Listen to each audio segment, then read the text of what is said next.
Okay. Welcome, y'all. Thank you for coming out on this lovely evening. We have an interesting lineup tonight, so very mixed.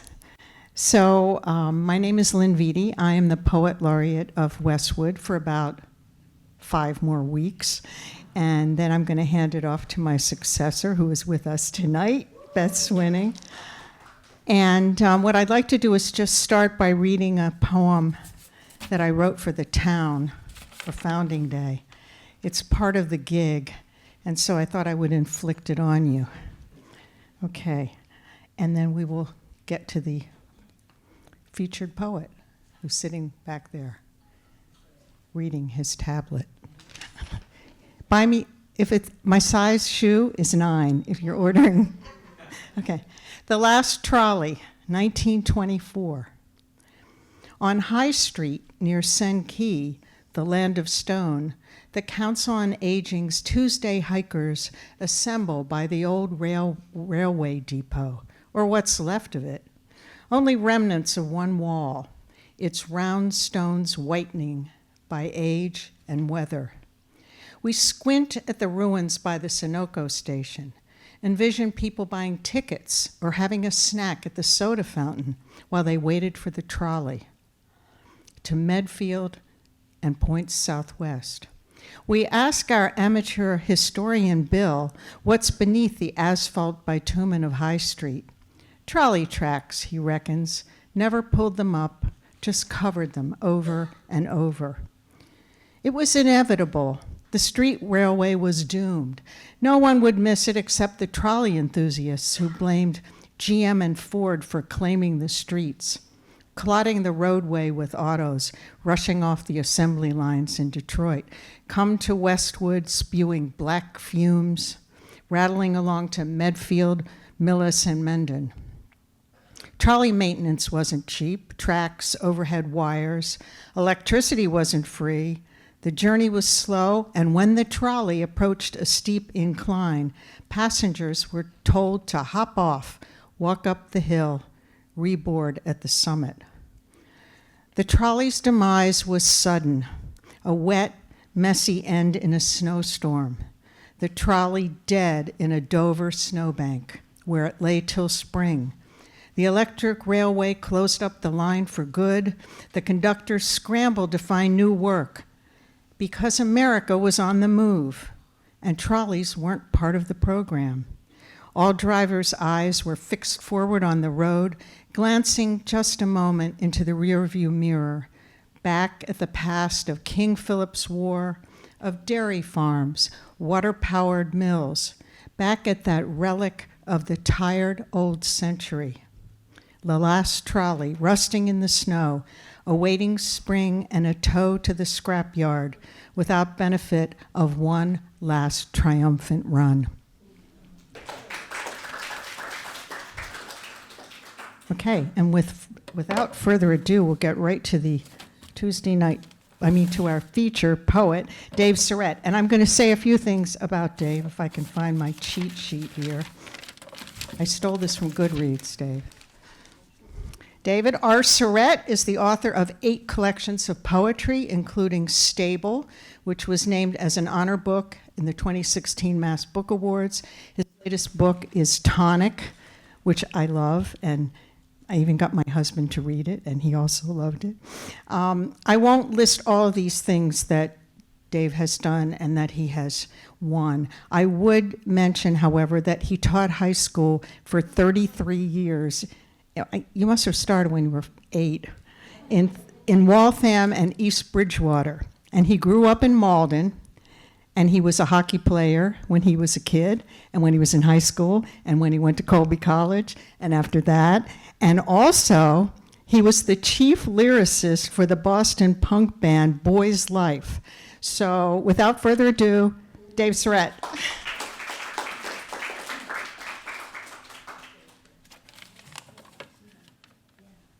Do you want? Okay. This one's easier, I think. Okay. As long as it's the same volume, right? We're okay? Can you hear? Is it good? All right.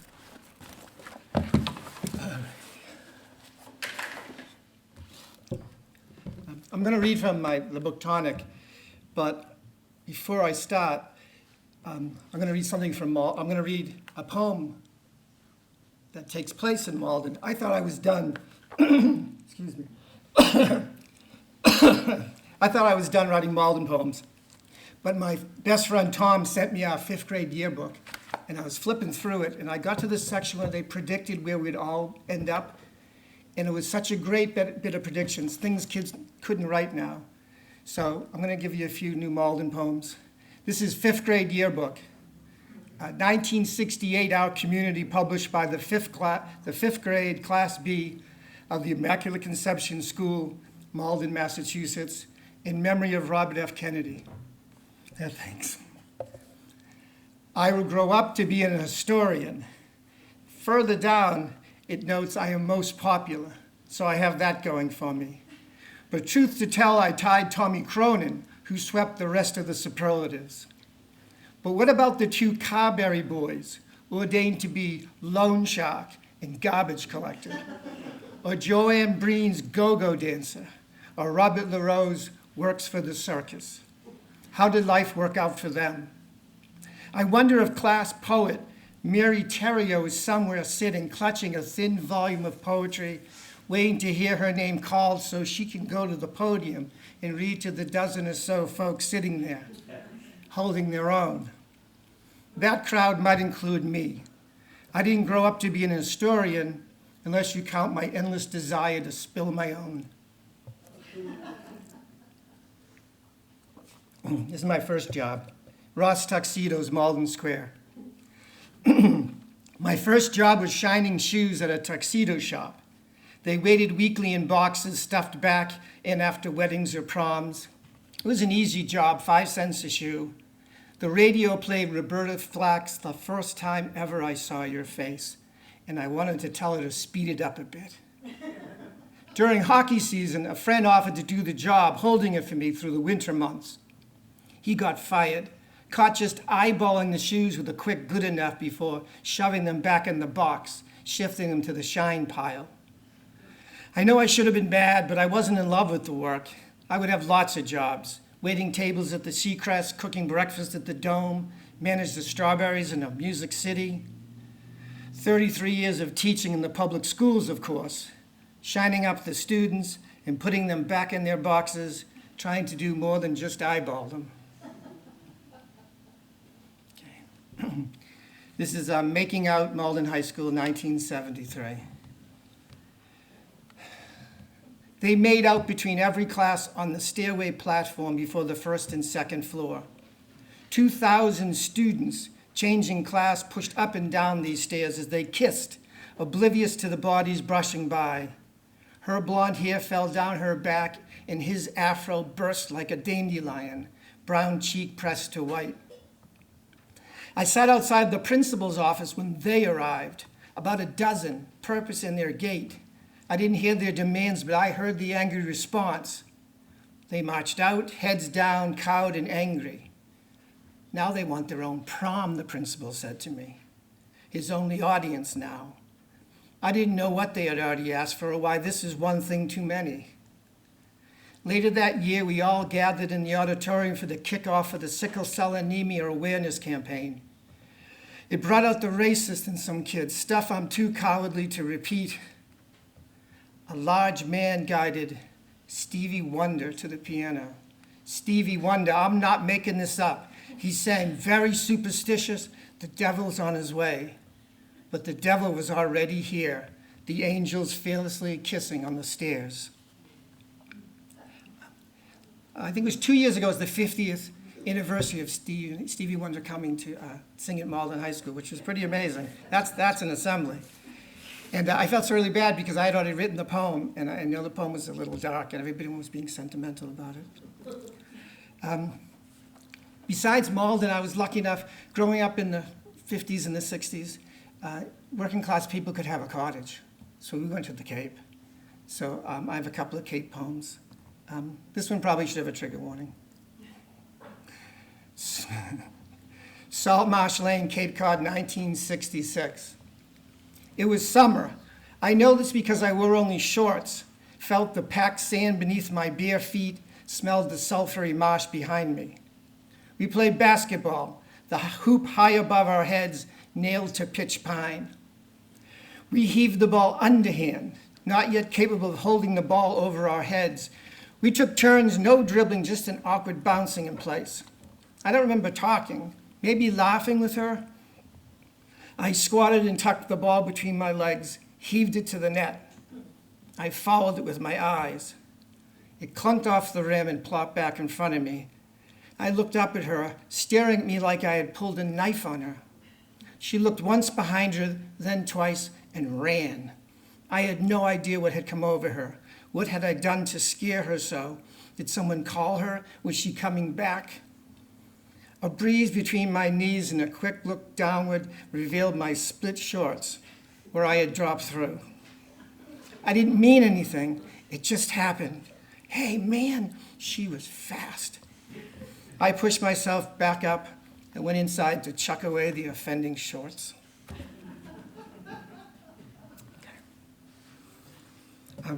This is Ginger. She piloted a Boston whaler up and down the estuary alone, cut-off jeans and a bikini top, golden skin. Her blonde ponytail flew out the back of her cap. I watched her from the hill above whenever I visited David McBride at his cottage in West Yarmouth.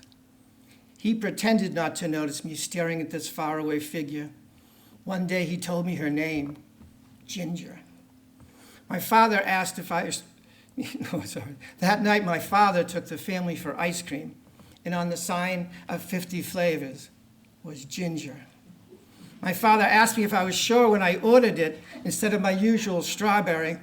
I pretended to like it, still young enough to believe that the number of times I got ice cream was finite and I had just wasted one. I count kisses too, though. I never risk missing out on a chance to kiss the woman I love, each one tasting of the freshest strawberries, sweet as ice cream.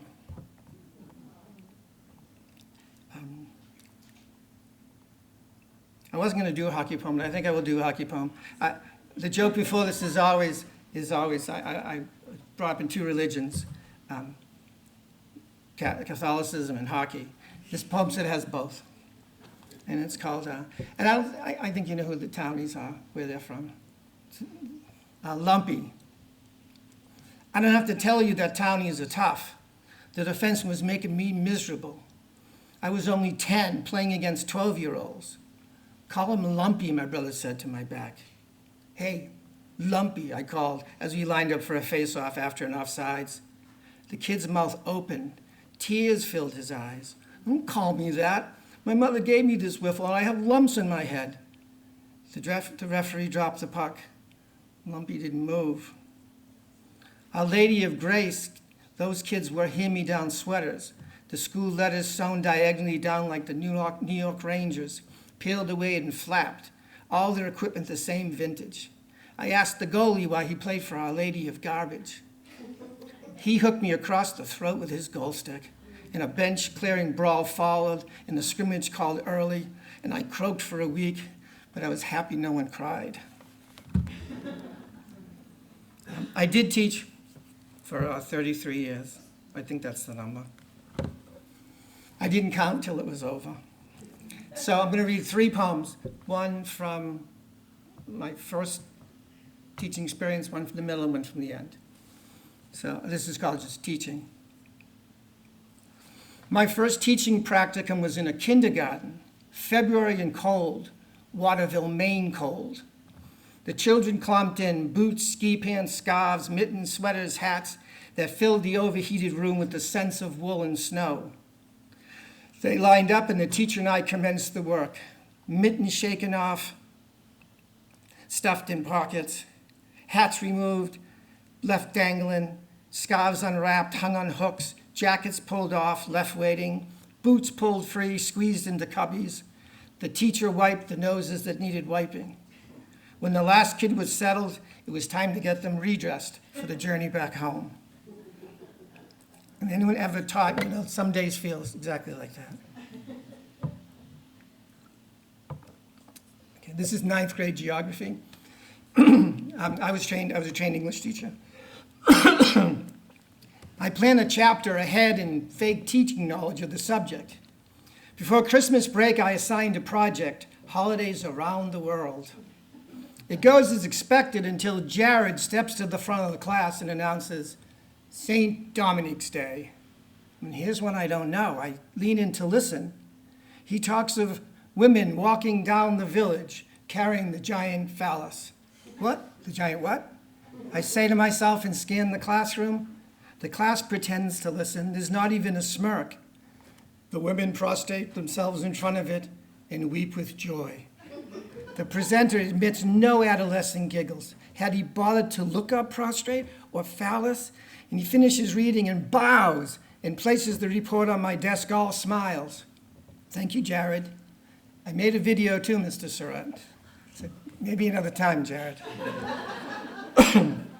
When I retired, I threw everything away. Now I have that, except that report. I have that report still. It's a true story. And this is the end of my teaching career. Fingerprinted. The shop hid behind the mold doctor and something going out of business.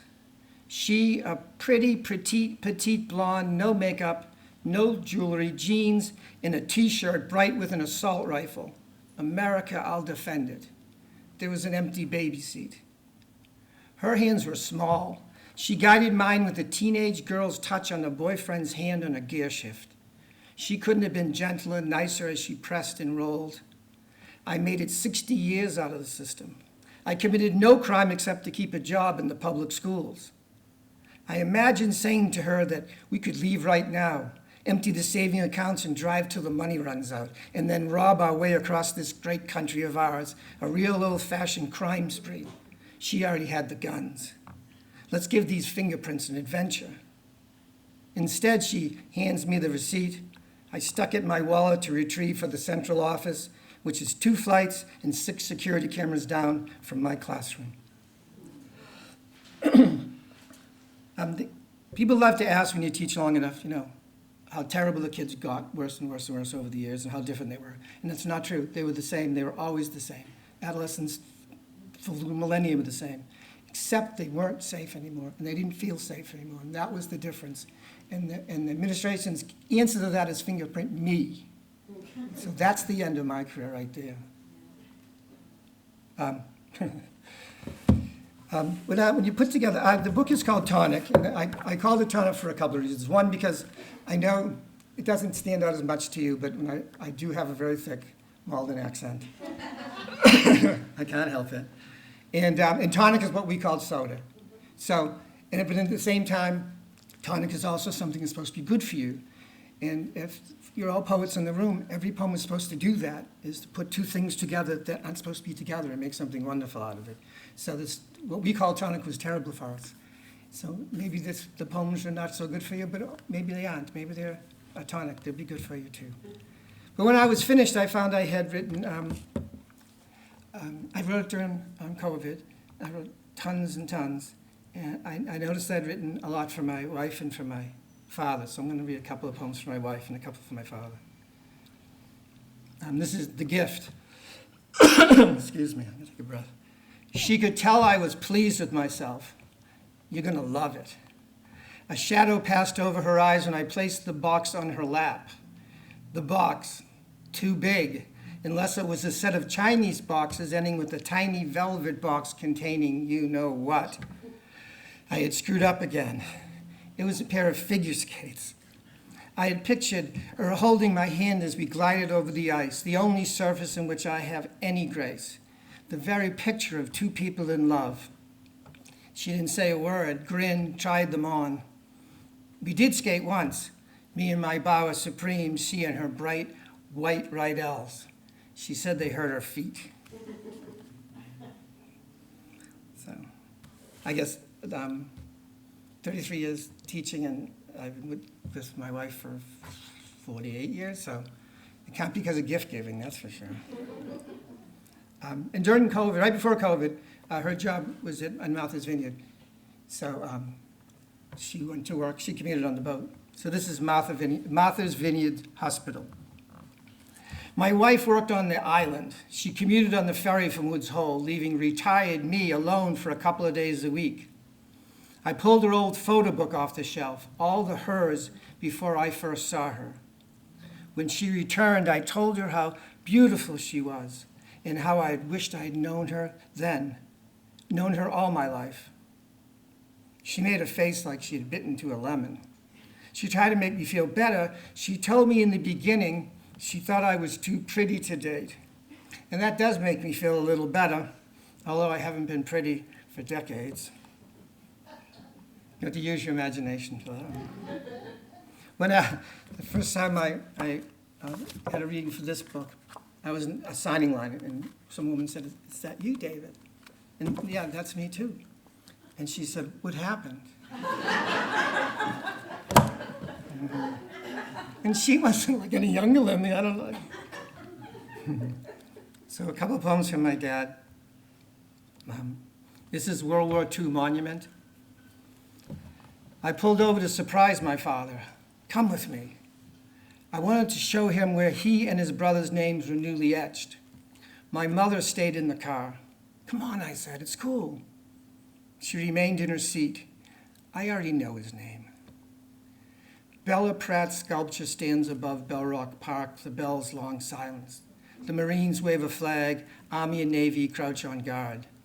We follow the paths laid by Olmsted, ignored memorials for the Civil and Revolutionary Wars, past Michael Wigglesworth plaque. I stare my father to his and his brother's war. On the wall engraved neighbor names, classmate names, Malden names, served and survived in those who died. My fingers read history's braille. Most are dead now, and in a few years my father joined them. My mother, who waited in the car, sits daily next to his empty chair.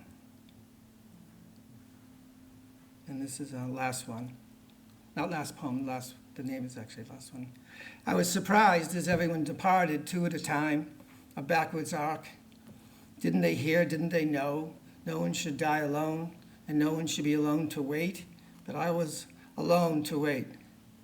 A nurse who was so tall, maybe 6'2", checked on him and said, "It's only a matter of time." My younger brother, late as usual, finally appeared and said little. We waited until the tall nurse turned and said, "He's gone." I expected more than this terrible absence. She wrapped her arms around me, this very tall nurse, and my brother stepped back like he was facing a firing squad. Okay.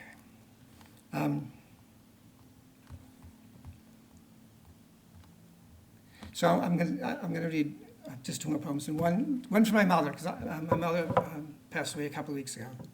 So I don't have a poem. So this is a poem for her, though. Acorns. When my 88-year-old mother sneaks out on the porch to smoke, she curses the steep steps that catch her walker on the threshold and complains that the acorns are bombing her. Kathy, in her Maine accent, says an acorn mass means a long, hard winter. The trees dread their descent to the ground, felled in a winter storm. Their fall, softened by the seeds they have shed, a promise of future trees. Or maybe it's an act of generosity for chipmunks, deer, rabbits, opossums, wild turkeys, crows, blue jays, quail, raccoons, wood ducks, squirrels, who will need the plethora to survive. My father left me with plenty of acorns to thrive after his fall, and for my mother to survive the occasional bop on her head.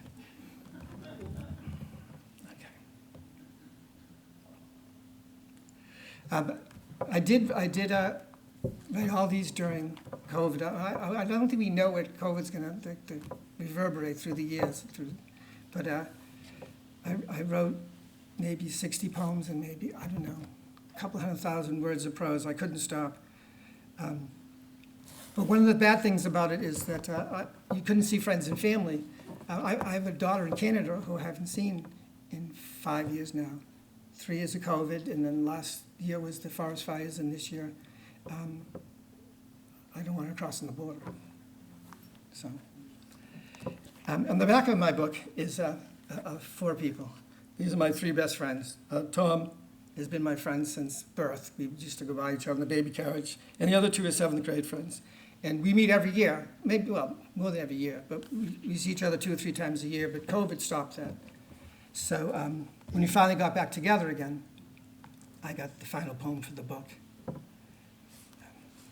It's Long Lake, Bridgeton, Maine, August 2021 for Dave, Jim, and Tom. We have hidden from the pandemic for 2 years.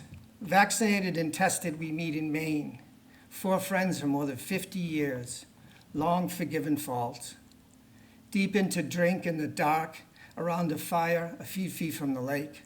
I ask, is there anything left to believe in? Anything? There are no arguments here. My friends just say, appreciate the best in our lives. Know that we are loved and that we love. And I don't know if that's enough. As they go to bed one by one, I strip and walk into the lake, hoping to awaken something or to find a place in the lake's blessing. In the morning, I collect my clothes, shoes, phone, and glasses, all I had lost in the dark. Thank you.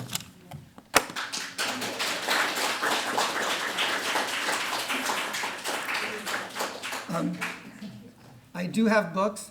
I do take cash, credit cards. I really do checks. Really, buy books.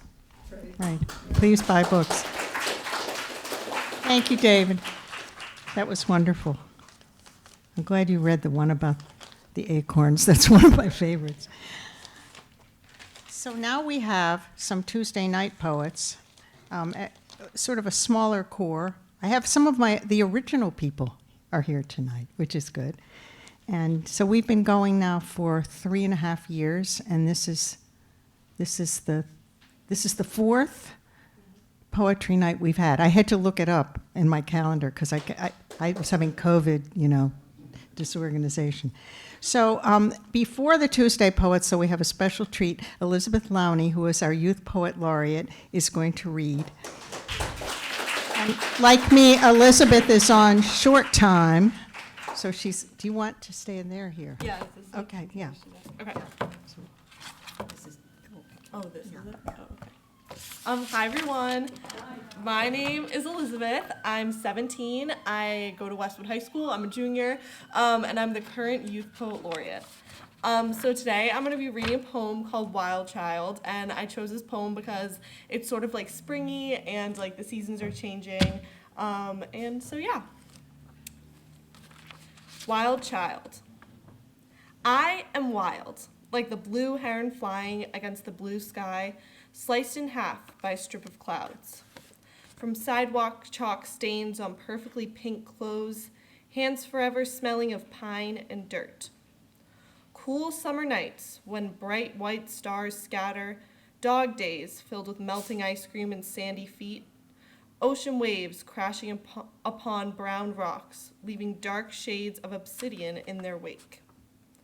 A coyote's paws crunching upon orange maple leaves, stalking its prey, waiting for a chance to pounce. Fresh blankets of snow in the morning, rabbit and deer prints in the bright white snow, leaving the slightest trace of secret morning endeavors.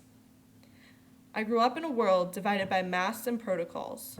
White KN95 masks and blue latex gloves. Cafeterias reeking of rubbing alcohol. The smell of it now takes me back to the unrelenting virus. Frostbitten limbs and thick sheets of ice.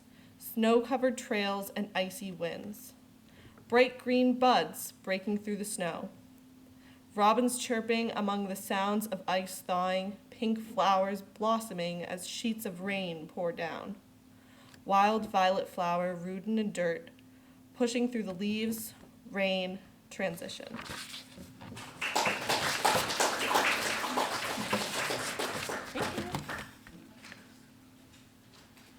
Thank you, Elizabeth.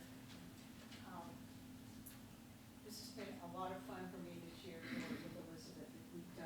We rain-soaked Westwood Day.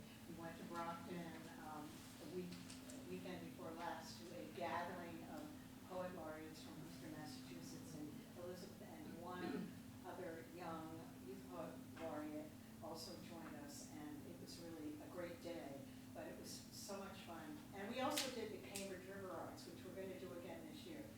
happened to be in Cambridge in June. They close off Memorial Drive, and there are dancers and jugglers and all kinds of bands and food. Poetry tent will be there. I hope you eat there. Okay, good. So now we're going to get to our fabulous Tuesday evening poets, Jan Brogan.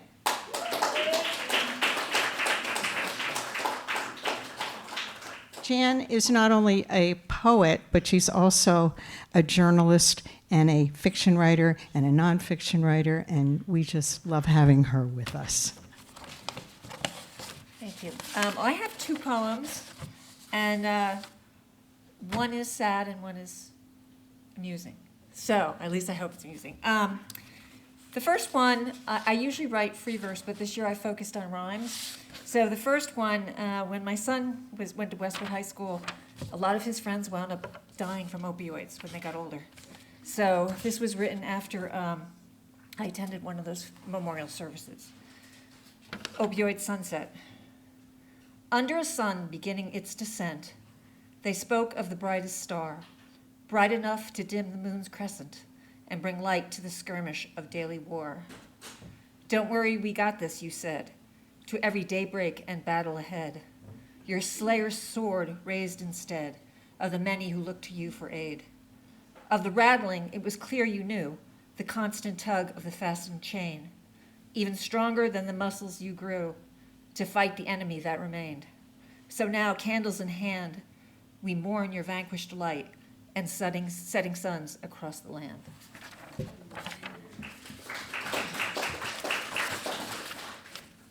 And this is a villanelle, which is my first one I ever wrote, and it's full of repetition, so it'll be fast.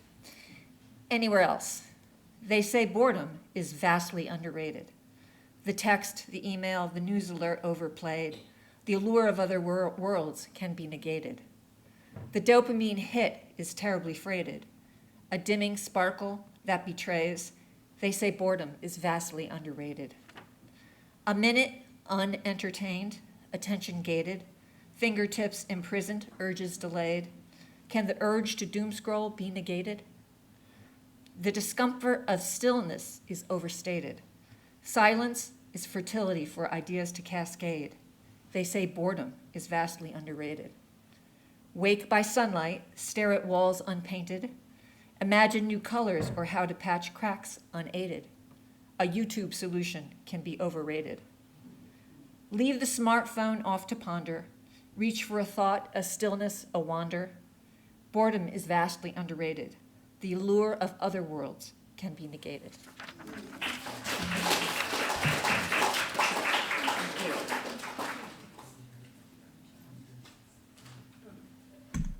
If you've never tried to write a rhyming poem, it's not as easy as it looks. Those are great. Our next poet is Karen Michelson. Michelson.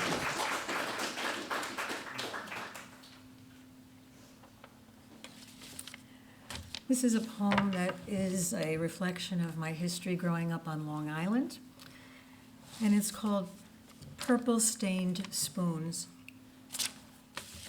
Late August, before school jitters started, my mother would teeter on top of a wooden 8-foot ladder, leaning on our grape arbor, scissors in hand, clipping branches of conquered grapes hanging weighty and ripe, bees swarming.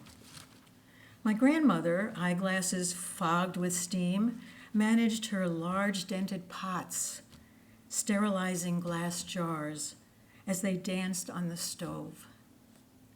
The kitchen filled with juicy, fragrant grapes, bubbling in pots, stirred with wooden spoons to be ladled into jars, covered with lids and rings. During this mother-daughter ritual of grape jelly making. Aprons, spoons, and dented pots stained royal purple, my mother and hers laughing, comparing the year's yield to others, jam to be shared with neighbors, jars to be stored in the basement, opened one by one, sealed sweetness.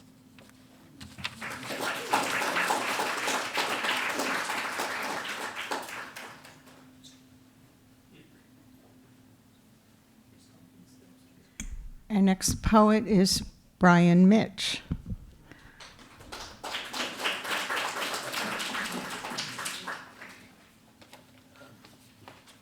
The first one I wrote for this class, or this Tuesday evening poets a few weeks ago. A gyre is a circular ocean current, and PFAS are forever chemicals. Planned obsolescence. Planned obsolescence is a terrible waste.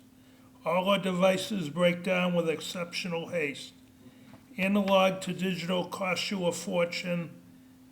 Put your budget flush to distortion. Planned obsolescence is a terrible waste. All our devices break down with exceptional haste. When your job is switched to fast automation, your boss could put you on a permanent vacation. Planned obsolescence is a terrible waste. All our devices break down with exceptional haste. Mylar balloons, a river on fire. In the oceans, a microplastic gyre. Planned obsolescence is a terrible waste. All our devices break down with exceptional haste. Paper money, if you once had a stack. Cryptocurrency's too easy to hack. Planned obsolescence is a terrible waste. All our devices break down with exceptional haste. Our landfills burst with old contraptions, which causes NIMBY dissatisfaction. Planned obsolescence is a terrible waste. All our devices break down with exceptional haste. In our waters are PFAS, and we ingest them every day. Planned obsolescence is a terrible waste. All our devices break down with exceptional haste. And here's another one. Life is fair unless it's not. Life is fair unless it's not. Do as you will, but don't get caught. The best things in life are often bought, but not all can afford pot, or even their own funeral plot. Do I have time for one very short other one? Very tiny. All right. Lola had Ebola, hemorrhaged blood into her cola. A week before, she just got fired. Alas for her, she's now expired. Thank you.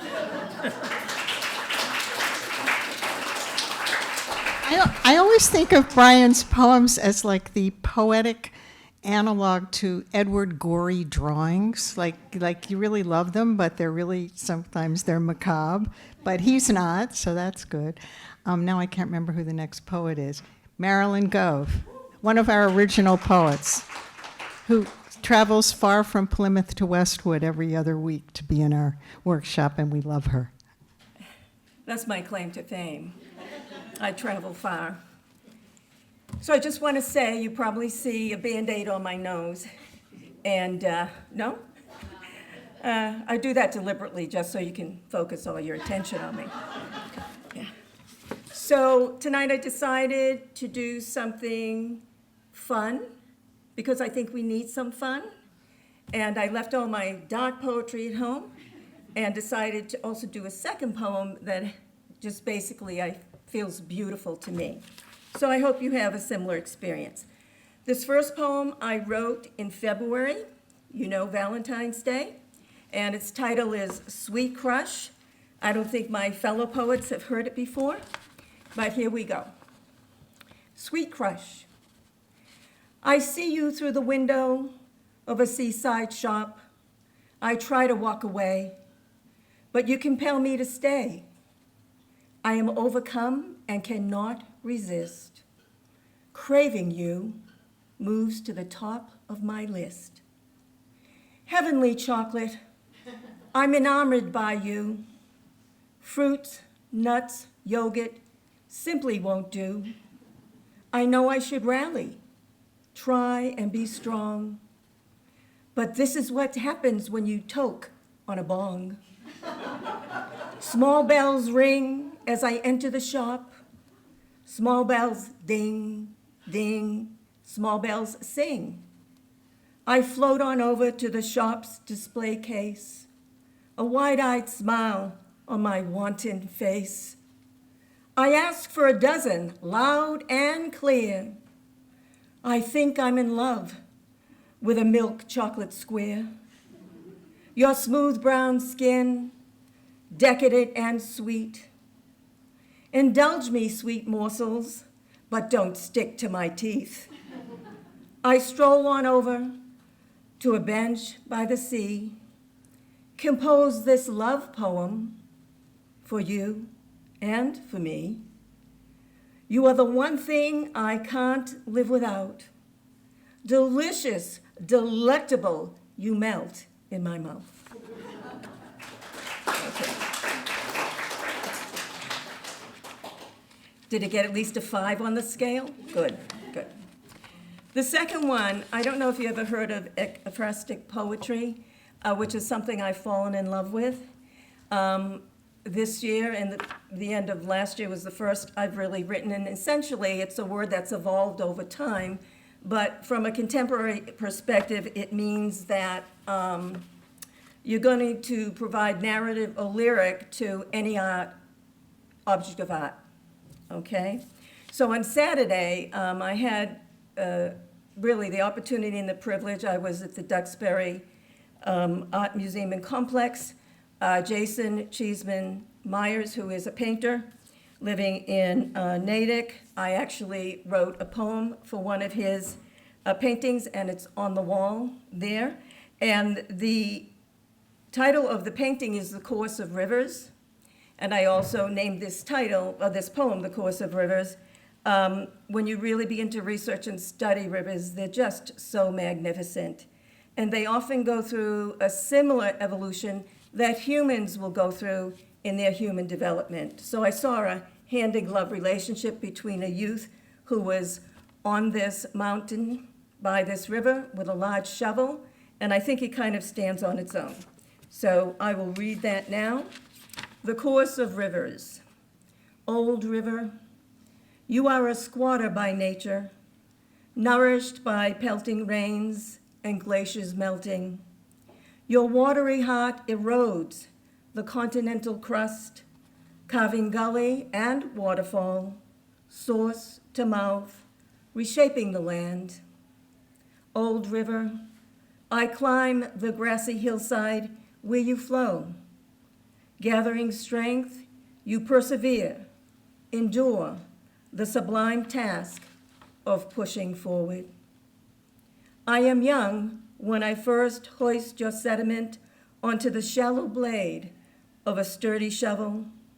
I watch as your stream widens, alters course. I keep digging. Waterholes appear and deepen. Thirsty farmlands lie waiting below. I am like you, old river. I am the headwaters sprinting downhill. I am the shifting and reshaping of rock.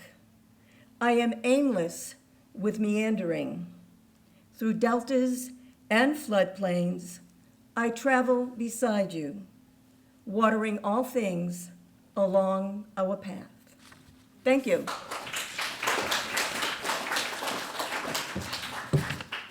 I love the sweet shop one. That was great. I like them both. Avi, come on down or up.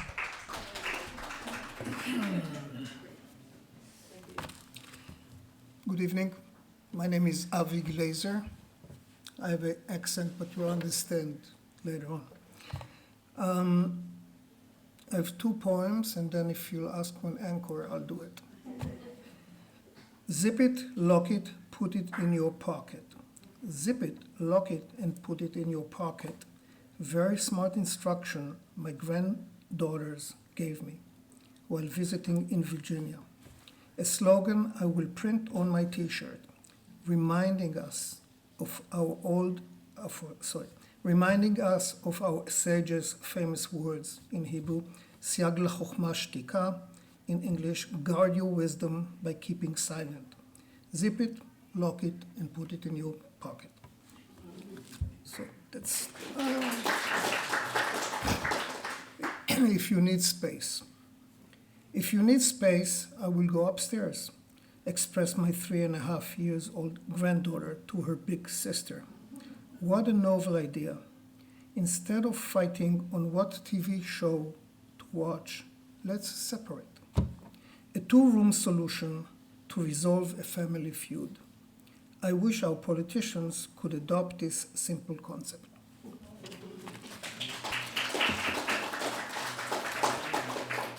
Should I do the last one? Oh, shut up. Give another one? Yeah, Good. I ask permission. Yeah, good.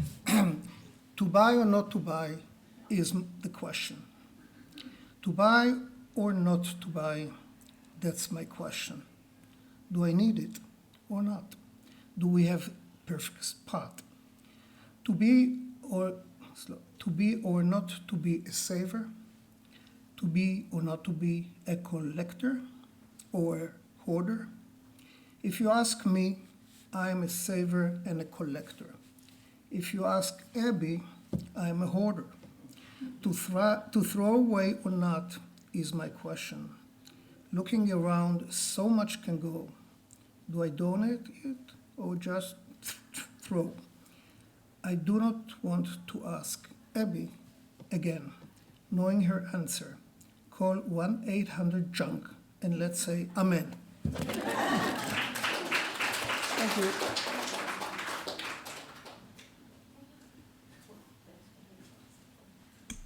We had our first political poem of the evening. Sherry Stepikoff. Yeah, you. You want here or here?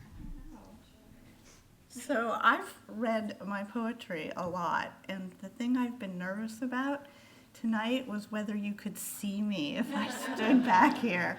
Can you see just the chin? Okay, so I love being part of this community, and thank you, Lynn, and thank you, poets, and thank everyone for coming. So I also love another community, which is the Unity Farm Sanctuary in Sherborne. It's an animal rescue farm, and I was privileged to be a poet in residence there. So I've written a small book, it's not out yet, but some of the poems that will be in there, Lynn has published with the Westwood Library. So I'm just going to read a few poems to give you the flavor of the book. And what I tried to do was basically give people a sense of what it's like to be there and what it was like for me to be there. And one day, the horses escaped from their paddock. So this first poem is called Horses Poetica. The pounding, rounding sound of the hoofs outside the gate announce the dash for freedom, make the earth begin to shake, and I stand up at attention to watch the galloping race come flying down the alley with the fury of escape. Around and round the paddocks, they circle at full speed, widening every circle, these frenzied, wilding steeds, until the men come running from house and barn. They circle round the alley, ready for the turn. John leaps before the horses, the alley gates swing closed. The thundering can't go onward, and the beats begin to slow. I go back to my writing, and the words begin to flow. Back inside the paddock, the afternoon restored. The feed is good and plentiful, and the hay is nice and warm. So 15 poems in your pocket just came out, just got tossed around the town. And I have 2 tiny little poems in here that also will be in the poetry book. So, find it.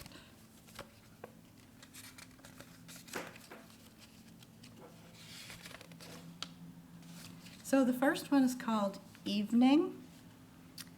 In the gentle swishing of horses' tails, soft tinkling of the tiny bells hung beneath delicate throats of silky-haired fainting goats, and an unseen croaking baritone back behind the weathered barn, cloistered in shadows of the pond. The voice that weaves the air is formed and sings the honeyed late day song.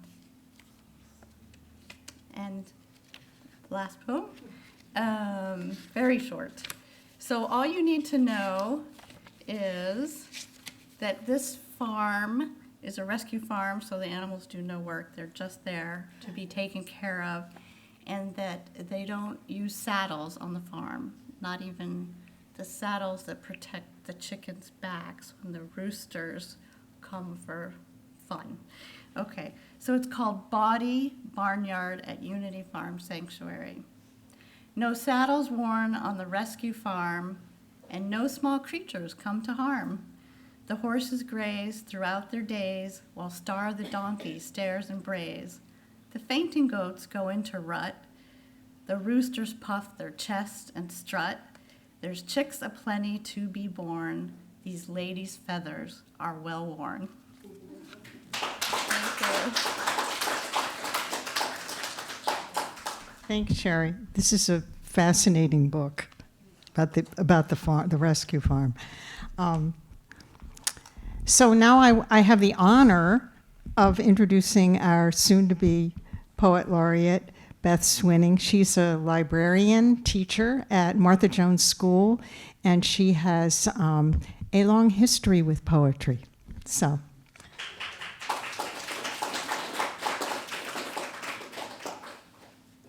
It's so nice to be here finally. I'm having kind of a full circle moment tonight. 25 years ago, I moved here from Colorado with my husband and a 2-year-old and another one on the way, and we drove out here from Colorado in our Saturn and whatever would fit in the trunk. And I didn't know anybody. I had never been to Massachusetts before. No friends, no family, 2 small children. My husband was in the restaurant business, never home. So finally one day I was like, I have to have a day. So every Monday was my day, and I would leave the house, and the children and the husband, and I'd leave the house. And I'd have lunch, I'd go to a movie or whatever. And I found this little coffee shop in East Bridgewater that was having open mic poetry nights. And that's where I met David Surratt. And that was my Monday night. That was my out of the house, exploring the community, getting to know Massachusetts. That was 25 years ago. And the poetry has come and gone since then. Life has been very busy. 10 years ago, I started working here in Westwood and loved it so much that 5 years later, I made my husband move here with all of our children. So we now live here, and I'm the librarian at the Martha Jones School. So my first poem I'd like to read kind of reminded me of this full circle moment. It's called My Life as a Poet. It says, when I was young, my poems rhymed, most of the time, when I was 9. I wrote of unicorns, rainbows, and flowers, hour after hour, when I was 9. As I grew, my world did too. My poems still rhymed, some of the time. Now my poems were about love, about first sweet kisses in the park, thoughts of a love meant only for me. Feelings and thoughts, happiness and hope filled the lines for a time. But I grew, and my view of the world did too. I got older, and the world grew colder. I wrote in coffee shops, bittersweet brews warming my body, if not my soul. My mind raced, and through a nicotine fog, the words fell. Now I wrote of life. Confusion, pain, and rejection filled the lines.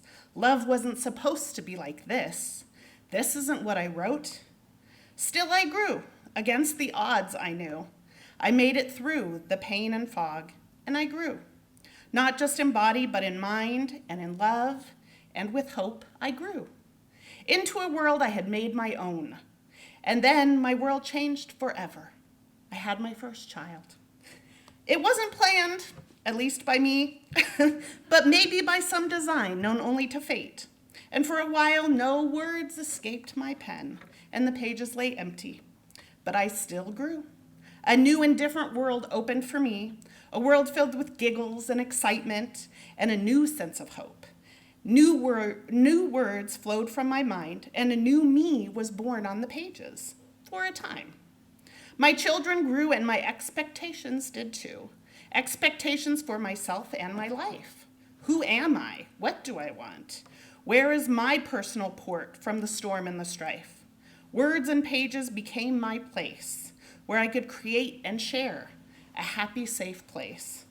In my library, I share the magic of words on a page, a love of stories for any age. I still dream of when I was 9, and some of my poems do still rhyme. Once again, love and dreams fill the lines, if only for a time.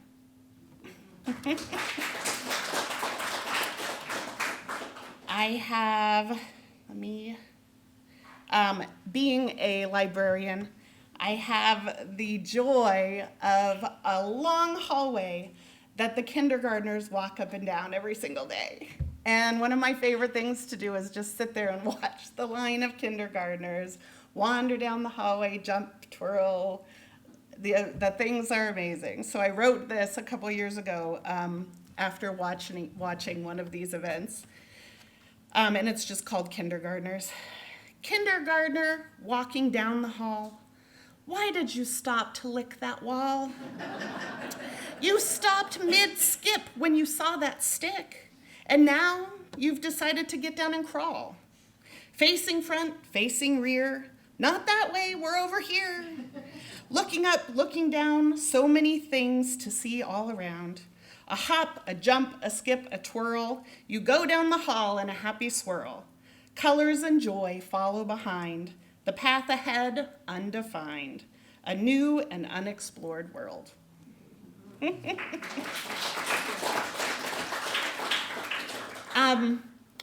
I like to, when I'm doing poetry with the kids, I like to introduce them to new forms of poetry. I also like to have them look at poetry as art, but with words. There's so many different forms of poetry, so many different ways, so many ways it can look.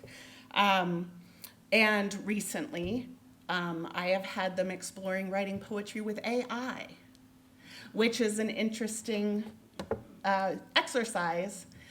They're not so-called writing the poetry, but I have never seen fifth graders so engaged with reading and sharing poetry. So it is coming, it is part of our world now. So I wrote a poem called A Poem about writing a poem with AI, written by me and AI.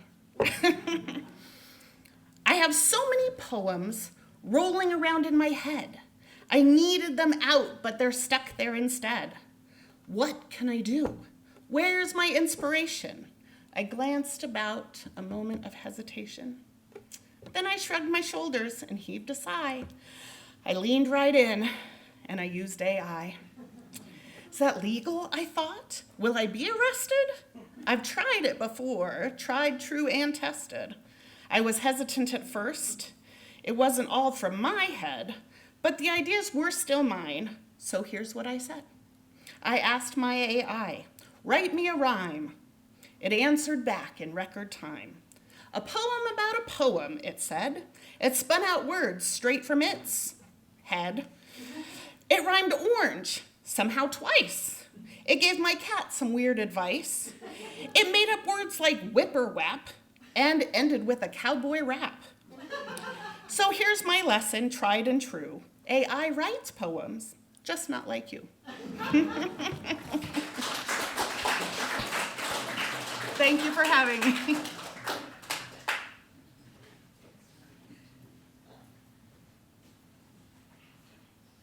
Well, we're in for a lot of fun over the next 2 years from Beth.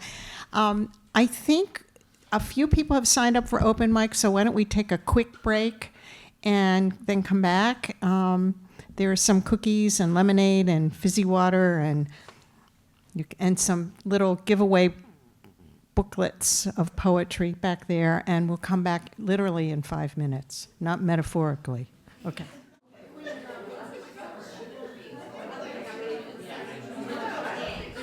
Okay, we're going to do our short open mic. Short but fabulous. Queen, I say this every year, but I have to say it again. Royalty is in the house. Queen Hodge is our first reader or singer. I won't be singing today, but yeah, no. I couldn't decide which poem to read. So I thought about reading this one because it's something that happened to me years ago. I went to work with one blue shoe and one black shoe. I was getting dressed in the dark, and nobody said anything to me. I think I went to my yoga class, and that's when my yoga instructor said something, and I was like, well, why didn't somebody say something to me? They was looking at me, but wouldn't say it. So this, I came up with a list of things that we wish someone would tell us. Don't you wish someone would say, there's a crumb on your face. Your hair is out of place.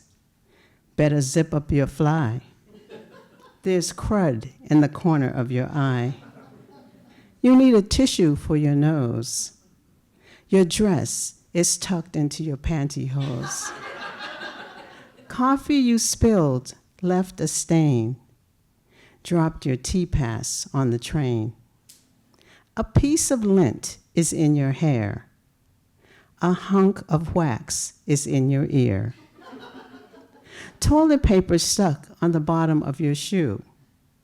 Your colleague has come down with the stomach flu. No need to shout. Your shirt is inside out. Your breath still packs a punch from the tuna fish sandwich you ate for lunch. Your blouse is buttoned wrong. You have only one earring on. Your hem is hanging by a thread. Watch out overhead. Left a price tag on your clothes. The sign said, don't touch those. One shoe is black, the other is blue.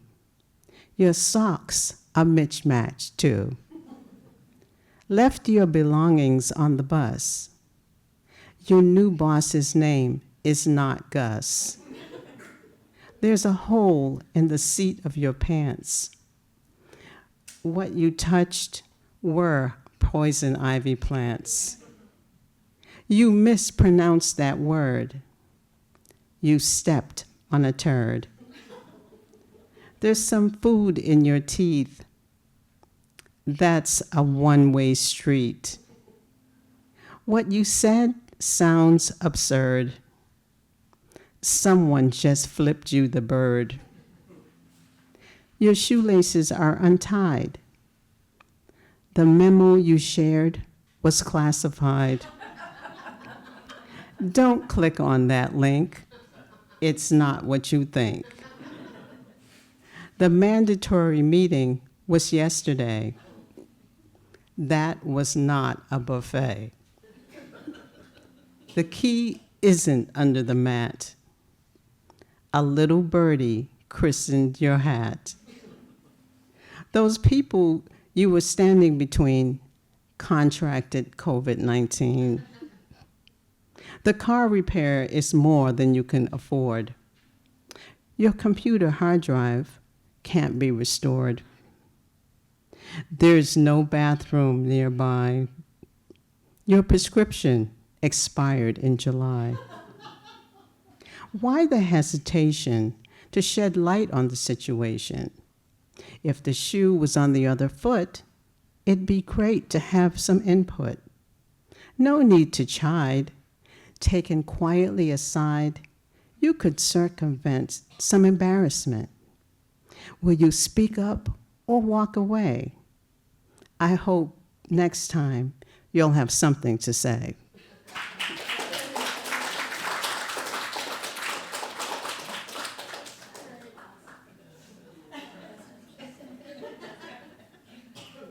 If you were going to sing that, what would the song be? Beach Boys song, maybe. I don't know. Our next poet is, that was great, Kathleen Latham.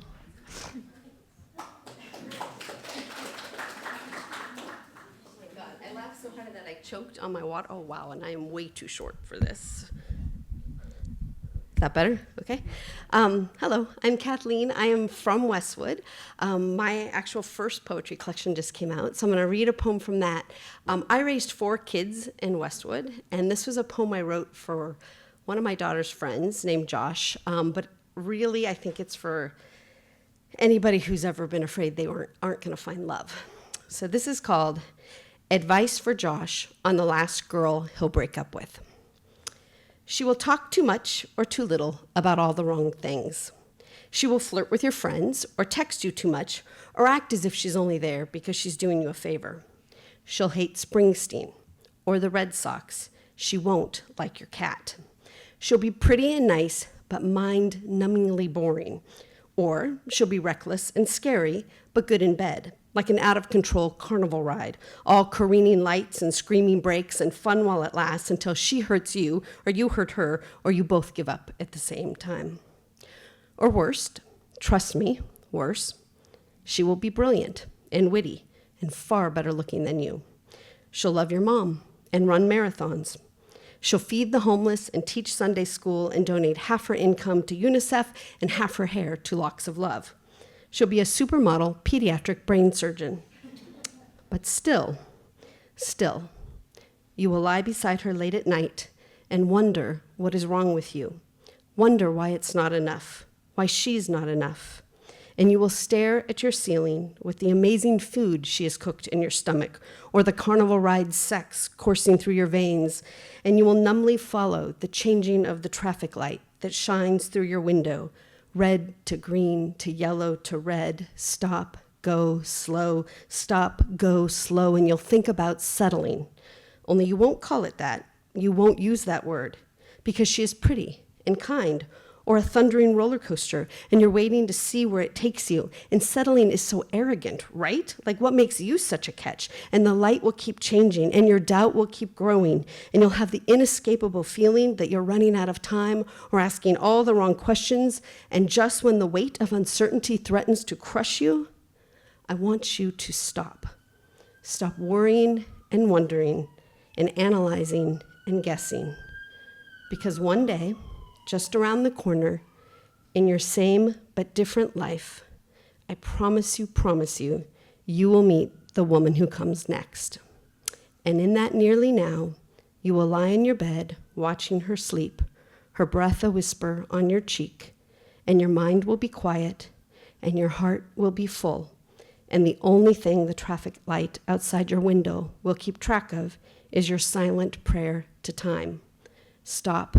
Go slow. Wait for her. Wait for that. Thank you.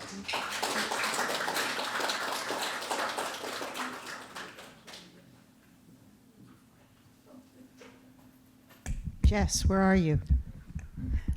So I met Jess at the Hale Poetry Night a couple years ago, the Hale Poetry Night, which is no more, but we will just recreate it as best we can.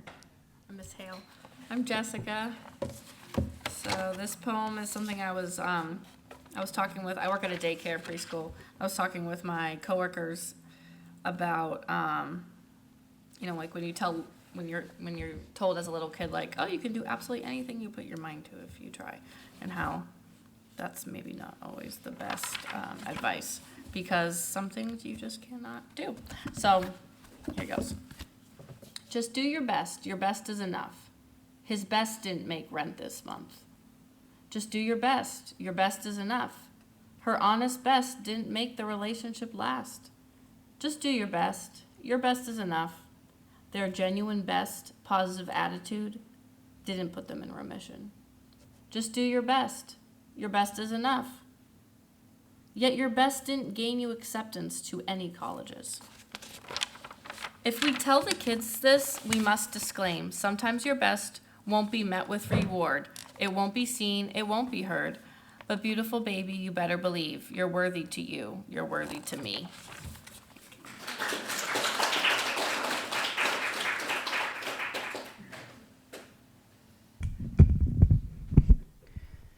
My mother used to say, you can't have everything you want in this life. They learn it at mother school. I think I told it to my kids too. I'm going to just read one short one. I was looking through a couple of my books and I thought, oh my God, my stuff is all so dark. So this is a less dark one. And this is a poem I wrote for a friend of my younger sister's, Richard Murphy, who was a lot of fun back in the day, and he was a real free spirit, and then this happened. Murphy in August. Those without air conditioning in the dog days of summer found cold shelter in the neighborhood movie houses. On such a night, we collected you from the bus station, fresh from your years in Freiburg. Long-haired, bearded, last off the bus, you schlepped a backpack and your guitar. Came for one last party before we had to grow up. By the time you came down to Baltimore, we were cutting our hair, dressing for success. You were the last one to dip your toe into adulthood, trade your busker's license for a programmer's desk. That humid night, the 60s were over, the 70s half gone. The moving sidewalk didn't care who was left behind. You hopped on to a job, marriage, 2 kids, and a 401k. Thank you all. This was a lot of fun. Appreciate it. And thank you everyone who didn't read who came. And thank you again to David. Thank you.